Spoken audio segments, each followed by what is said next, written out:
Friends, आपको 11th का एक फंडामेंटल क्वेश्चन है वो आज याद करवा रहा हूँ, जिसको डिटेल में आपको घर पे स्टडी भी करना है, क्योंकि हमें कंडक्टिविटी को बहुत सारी टर्म्स के साथ में पढ़ना है. As in the previous question we have understood about the molar conductivity. In the next question we are to understand about the equivalent conductivity. तो ये मोलर, इक्विवेलेंट, ये सब क्या है? These are the terms of concentration. 1 litre solution के अंदर अगर 1 मोल जितना सॉल्यूट डाला हुआ है तो मोलर कंडक्टिविटी होगी. अगर इक्विवेलेंट जितना डाला हुआ है तो इक्विवेलेंट कंडक्टिविटी की. इतना छोटा छोटा डिफरेंस आता जाएगा, लेकिन उसके लिए बेसिक टर्म्स आपको पता होने चाहिए.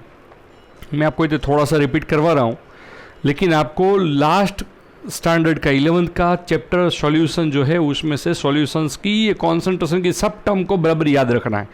लेकिन मैं थोड़ी हिंट दे रहा हूँ. अभी आपको याद होगा कि मोलरिटी क्या है. तो मोलरिटी मतलब मोल पर लीटर. तो ग्राम पर लीटर जो है उसको मोलेक्युलर वेट से हम डिवाइड करते हैं तो मोलरिटी मिलता है. तो ये ग्राम मतलब क्या है? तो वेट ऑफ सॉल्यूट है, उसको 1000 के साथ में हम लोग मल्टीप्लाई कर रहे हैं ताकि हम लोग लीटर के अंदर ट्रांसफर कर सके. तो molecular weight into volume of solution. यहाँ पर याद रखिएगा ये सॉल्यूशन का वॉल्यूम है और ये वेट ऑफ सॉल्यूट है. तो ये उसका फॉर्मूला था हमारे पास.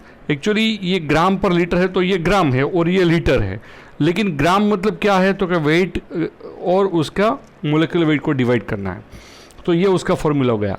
नॉर्मलिटी और मोलरिटी में डिफरेंस सिर्फ इतना ही है कि यहाँ पर मोलेक्युलर वेट है और यहाँ पर इक्विवेलेंट वेट है. बाकी सब फॉर्मूला में सेम है, लेकिन इक्विवेलेंट वेट को फाइंड आउट कैसे करना है? तो इक्विवेलेंट वेट को कैलकुलेट करना है हमें molecular weight upon N factor. N factor मतलब क्या होता है? अगर NaCl है तो Na plus Cl minus, H2SO4 है तो 2H प्लस SO4 माइनस 2 मतलब 2 हो गया. HCl है तो H प्लस Cl माइनस 1 तो 1 हो गया. तो मतलब उसके ऊपर जो वैलेंसी है वो वैलेंसी का जो मेजोरिटी वो हमारा एन फैक्टर है. तो इधर आप देख सकते हो कि HCl मीन्स 36.5 उसका मोलेकुलर वेट है, उसको डिवाइड बाय 1 करना है तो 36.5 आएगा. मतलब उसका इक्विवेलेंट वेट और मोलेकुलर वेट दोनों सेम ही आएगा. लेकिन अगर हम H2SO4 की बात करते हैं तो उसका मोलेकुलर वेट आता 98, जैसे इधर कैलकुलेशन दिखाया गया है 2H plus H plus 4 oxygen, तो उसका टोटल करेंगे तो 98 आएगा. लेकिन उसका वैलेंसी होता है 2, तो उसको डिवाइडेड बाय 2 से करो तो उसका इक्विवेलेंट वेट आता है 49. ये मोलालिटी और रिटी दोनों में बहुत ही कम डिफरेंस है. यहाँ पर क्या है? ये वेट ऑफ सॉल्यूट है और यहाँ पर वेट ऑफ सॉल्यूट इन ग्राम ये दिया गया है. जो उसमें डिफरेंस क्या है? तो यहाँ पर हम लोग वेट ऑफ सॉल्यूशन भी ले सकते हैं, ये वॉल्यूम ऑफ सॉल्यूशन ही.